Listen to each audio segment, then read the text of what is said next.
We had a horrific emergency situation take place last night on one of the world's largest operating cruise ships. Somebody went overboard, meaning they fell off of the cruise ship into the water during a cruise. However, in a rare turn of events, there is a positive outcome to the situation, so we are going to talk about it. By the way, I do apologize for being gone for a full week. That's about 5 years in YouTube time. As many of you know, I was doing some traveling over in the European countries in Paris and Ireland and handling some life stuff. You guys know how it is. However, I'm back. We're going to get back to our regularly scheduled program. We're going to aggressively sail back into the news and all the other jazz that comes with this YouTube channel. I also have a very large announcement that I'm excited to divulge to all of you tomorrow, so stay tuned. So yesterday at approximately 11 p.m. local time off the coast of Spain, guests on board were shocked and curious when they heard the word Oscar, Oscar repeatedly being put over the intercom from the bridge, which is the control center on board Symphony of the Seas. For all you fine folk that may not be in the cruise terminology loop, code Oscar is the secret emergency code for man overboard. There are many of these codes. You have Bravo for fire,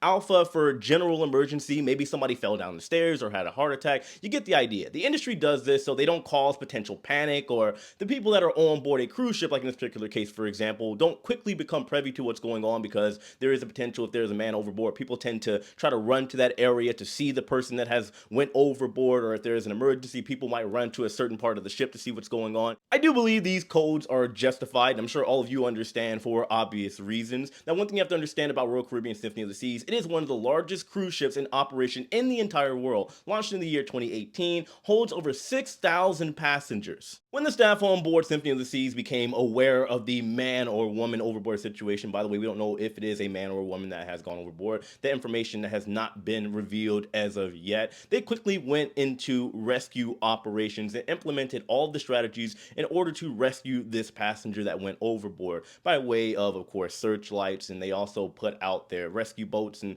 thankfully, I want to assume within an hour or so, they were able to retrieve the passenger that went overboard and brought them back and gave them all of the care that they needed once they were back on board Symphony of the Seas. We stopped the ship.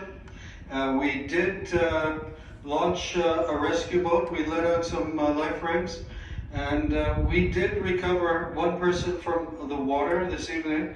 So there was one person that went overboard on the Symphony of the Seas, and at the moment has been recovered, is in our medical facility under the care of our medical team.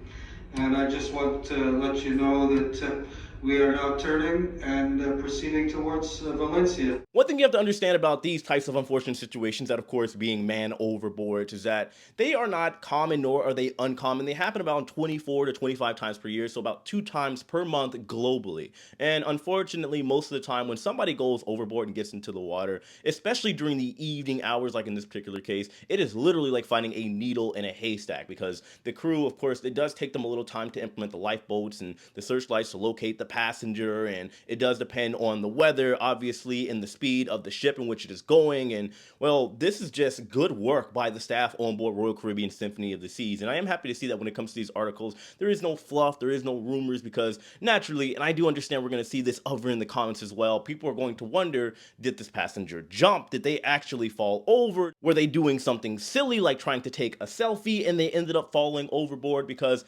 unfortunately, when it comes to these types of situations, there is the big argument that nobody just falls off of a cruise ship. It is either something of their own doing, something they did intentionally, or something by way in which it could be potentially they were doing something and accidentally kind of fell over by doing something that was a little careless. There is also the very, very rare situation where somebody has some malicious intent, some evil intentions, and tried to throw somebody else overboard, but that almost never happens. Did I mention it was rare, by the way? Something that's also interesting about this story is that Symphony of the Seas is currently in the middle of a transatlantic sailing and a repositioning that started just one day prior to this incident taking place. I mention this because based off of the videos that I've done on this particular topic over the years, as well as my personal experience sailing on cruise ships almost twice a month for the past 2 years, typically when there is a man overboard situation, it's usually and predominantly on these shorter sailings, it's 3 and 4 day sailings up to 7 day sailings, or it's on the complete opposite side of the spectrum when you're talking about like the world cruises. When you're talking about a situation like this, miss a 14-day sailing. This means that that passenger flew, let's say if they are an American citizen, flew from the United States over to Spain, got on the ship in Barcelona, and the very next day, this tragic situation happens. Very interesting and very sad and disturbing as well. Anyway, hats off to Royal Caribbean. Sad incident, great outcome, and hopefully, if somebody should go overboard again, we are able to duplicate these same results. But yeah, that's what we got, guys. Of course, let me know your thoughts in the comment section below. Hit that like button on your way out. I do have another Royal Caribbean topic to go over, maybe later on today. I got to put this out because there was a situation that took place recently on another Royal Caribbean ship, and well, things were very wild, and some illegal activities also took place on board. So just stay tuned for that. I appreciate you guys. And know as usual, I love and appreciate every single one of you. I'll see you later. Take it easy.